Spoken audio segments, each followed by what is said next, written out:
Assalamualaikum warahmatullahi wabarakatuh. Pada kesempatan ini, mari kita belajar menyajikan tanggapan terhadap isi buku fiksi dan non-fiksi yang dibaca pada mata pelajaran Bahasa Indonesia kelas 7. Pada pembelajaran ini, kompetensi dasarnya yaitu 4.16. Menyajikan tanggapan terhadap isi buku fiksi dan non-fiksi yang dibaca. Dengan indikator pencapaian kompetensi, peserta didik dapat 1. Memahami hal-hal yang perlu dikomentari dari buku fiksi dan non-fiksi. 2. Menulis komentar terhadap buku fiksi. 3. Menulis komentar terhadap buku non-fiksi. Sebelum itu, mari kita mengingat kembali pembelajaran sebelumnya. Apa sih pengertian dari buku fiksi dan buku non-fiksi? Kita lihat sama-sama ya.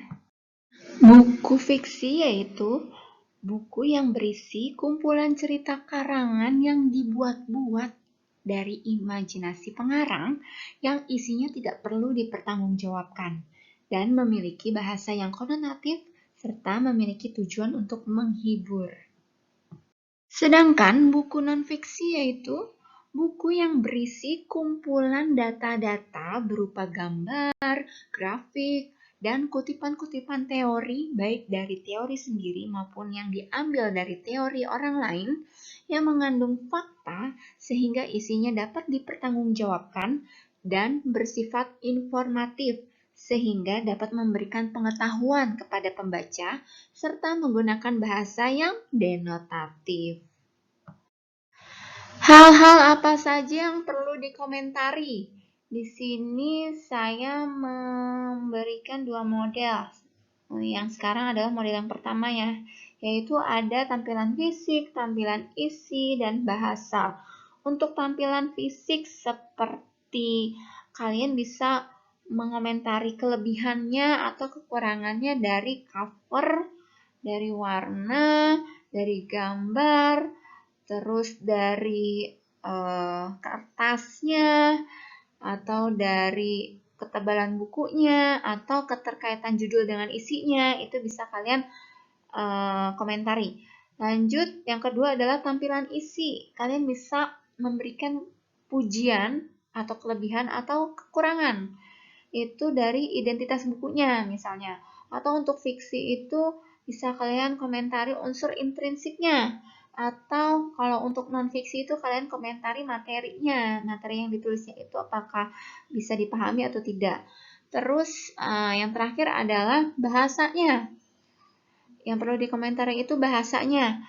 Misalnya bahasanya itu apakah sesuai atau tidak sesuai dengan jenis konteks bukunya. Itu kalian bisa memberikan komentarnya. Misal kalau bagus berarti menjadi kelebihan, kalau kurang berarti menjadi kekurangan. Seperti itu. Contoh komentar pada model pertama. Di sini saya akan mengomentari novel dari Dilan, Dia Adalah Dilanku tahun 1990.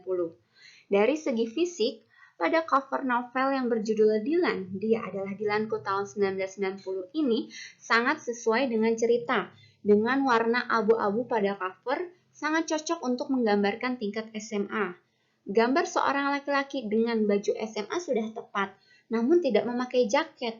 Padahal, pada penggambaran tokohnya, Dilan sering sekali memakai jaket.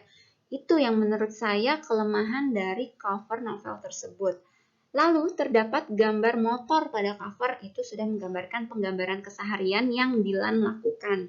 Untuk judul, sudah sesuai dengan nama sang tokoh yang diceritakan pada sudut pandang wilayah kekasihnya tersebut, yaitu Dilan. Dari segi isi, identitas bukunya sudah lengkap. Unsur intrinsiknya sangat kuat, yang ditandai dengan kekaguman banyak pembaca, khususnya kaum Hawa nih, dengan sosok Dilan yang sangat keren dan sangat romantis. Untuk bahasa yang digunakan merupakan bahasa sehari-hari anak SMA. Pengarang banyak menampilkan keahlian bahasa gombal oleh sang tokoh Dilan dengan sangat romantis.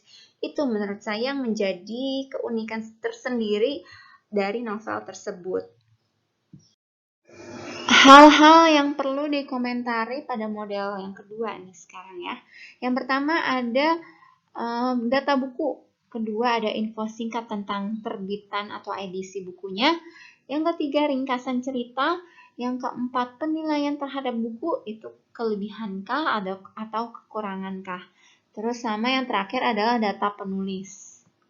Contoh komentar pada model yang kedua. Di situ kalian bisa melihat gambar dari buku kumpulan dongeng Bulan Kuning yang akan saya komentari. Dari segi data buku, judul buku tersebut yaitu Kumpulan Dongeng Bulan Kuning, kumpulan dongeng Bobo yang ke-23. Penerbitnya yaitu PT Penerbit Sarana Bobo, terdapat 48 halaman. Dari segi info singkat tentang terbitan, Bulan Kuning adalah buku kumpulan dongeng Bobo ke-23. Di dalamnya sekitar ada 20-an dongeng. Salah satu dongengnya yang menarik menurut saya adalah Sang Prabu dan si Petani. Dari segi ringkasan cerita, Sang Prabu dan si Petani menceritakan tentang seorang raja yang tersesat di hutan, terpisah dari seluruh punggawa dan pengawalnya. Raja berjalan sendiri dan sampailah di persawahan. Di situ raja bertemu dengan seorang petani sederhana di gubuknya. Si petani tidak mengenal raja tersebut sebagai seorang rajanya.